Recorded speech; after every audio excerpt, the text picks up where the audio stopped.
चलिए आपसे एक प्रश्न पूछता हूं, स्वर्ण और लोहे में अंतर क्या है? अब अधिकतर लोगों का उत्तर यही होगा कि स्वर्ण बहुमूल्य है। स्वर्ण का मूल्य लोहे से कहीं अधिक उचित है, किंतु हमें यह बात नहीं भूलनी चाहिए कि स्वर्ण हमारे श्रृंगार का कार्य करता है, हमें तनिक और सुंदर दिखाता है। दूसरी ओर लोहा उन सैनिकों की ढाल और तलवार बनकर रक्षा करता है जो सैनिक हमारे प्राणों की रक्षा करते हैं। ये सैनिक नहीं तो हमारे प्राण। अब बताइए, स्वर्ण का मूल्य अधिक होने से क्या लोहे का मूल्य कम हुआ? कदापि। इसी प्रकार इस जीवन में आप चाहे जितने प्रयास कर लें, कुछ न कुछ ऐसा अवश्य होगा जो आपको कभी नहीं मिलेगा, और इसके कारण स्वयं को हीन समझ लेना अनुचित है। हो सकता है आपके पास वो गुण हो जो संसार में और किसी के पास भी नहीं, तो उस गुण को समझिए, उसे बढ़ाइए और उसे सहेज करें। स्मरण रखिए, संसार में प्रत्येक व्यक्ति विशेष होता है और संसार में सभी को सब कुछ नहीं मिलता। स्वयं देख लीजिए, स्वर्ण को जिस दुकान में सहेज कर रखा जाता है, उस दुकान के ताले लोहे से ही बने। वर्षा के ऋतु में जब भयानक वर्षा होती, तीव्र गति से वायु चलती, तब अक्सर आपने देखा ये पक्षी, इनके घोंसले अक्सर टूट जाते हैं, नष्ट हो जाते हैं। किंतु क्या कभी आपने इन पक्षियों को विलाप करते हुए देखा है? कभी नहीं। जैसे ही वर्षा रुकती है, ये पुनः तिनका तिनका जोड़कर अपना घोंसला पुनः बना ही देते हैं, अपना संसार वैसा बना देते हैं जैसा पहले था। और ऐसा क्यों? क्योंकि इस चक्रवात के कार्य से इन पक्षियों को कोई लेना देना है ही नहीं। वो तो बस वो करते हैं जो उनके हाथ में, और यही है सुखी जीवन का मूल मंत्र। जो आपके वश में नहीं, उस पर विलाप करके कोई लाभ नहीं होगा। अपना ध्यान केवल उस पर केंद्रित कीजिए जो आपके वश में है। जो बदल चुका है उसे कदाचित आप बदल नहीं सकते, किंतु जिसे आप बदल सकते हैं उस पर ध्यान केंद्रित कीजिए। इस जीवन में तनिक सकारात्मक बन जाइए, देखिए सब शुभ होगा। राधे राधे। मनुष्य सदैव विश्वास करता है ऊपर उठने में, ऊंचा और ऊंचा उठने, किंतु वास्तविकता तो यह है कि जब तक शिखर को स्पर्श नहीं करोगे, ऊपर उठने में आनंद नहीं आएगा। अब देखिए, ये वर्षा जब आकाश से गिरती है, धरती भी इसका स्वागत करती है, क्योंकि वर्षा गिरती है धरती की प्यास बुझाने के लिए।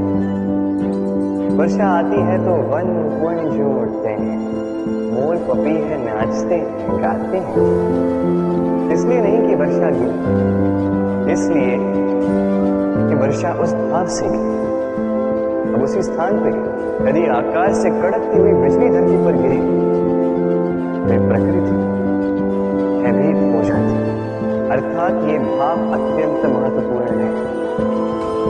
सर्वप्रथम इस भाव को देखिएगा, और यदि इस भाव में सृजन है तो समझ लीजिए सब कुछ शुभ ही होगा। राधे राधे। जब भी हम किसी वृक्ष को देखते हैं, सर्वप्रथम हमारी दृष्टि पड़ती है उसके पुष्पों पर, हरे भरे पत्तों पर,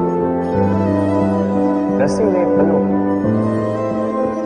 किंतु वो कठोर, वो निस्वार्थ जड़, उससे तो हम कभी आकर्षित होते ही नहीं।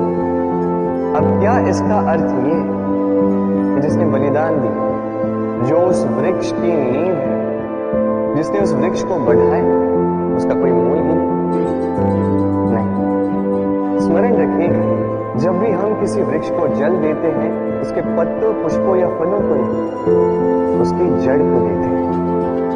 जब भी हम किसी वृक्ष की पूजा करते हैं, यही पुष्प, यही वही तिलक हम उसकी जड़ को अर्पित करते हैं। अर्थात कहीं न कहीं अनजाने में ये प्रकृति आपको वो मान दे ही देती है जिसके आप पात्र हैं। और इसीलिए तो मैं कहता हूं, तो कर्म किए जा, तू फल की चिंता ना कर। तुझे वो मान अवश्य मिलेगा जिसका तू पात्र है, बस विश्वास कर। राधे राधे।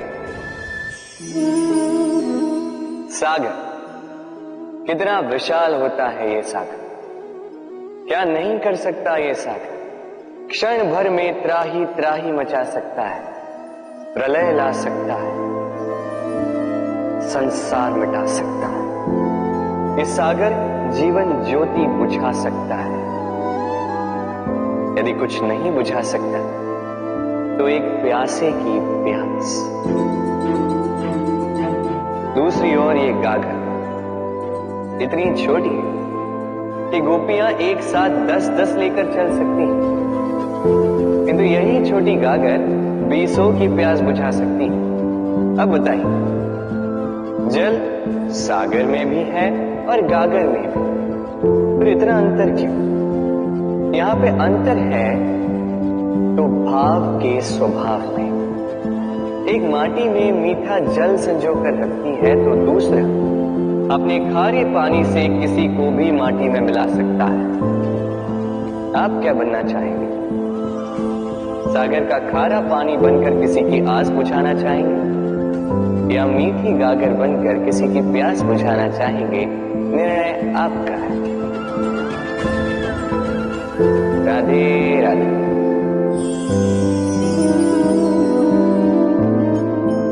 बालपन में एक बात थी जो मुझे कभी समझ नहीं। मैं सदैव आश्चर्यचकित रहता था कि ऐसा कैसे हो सकता है। बात कुछ यूं थी, मैं हमारी गौशाला में देखता था अलग अलग रंग रूप की गईयां। किसी का रंग काला तो किसी का श्वेत, किसी का भूरा तो किसी का चितकबरा।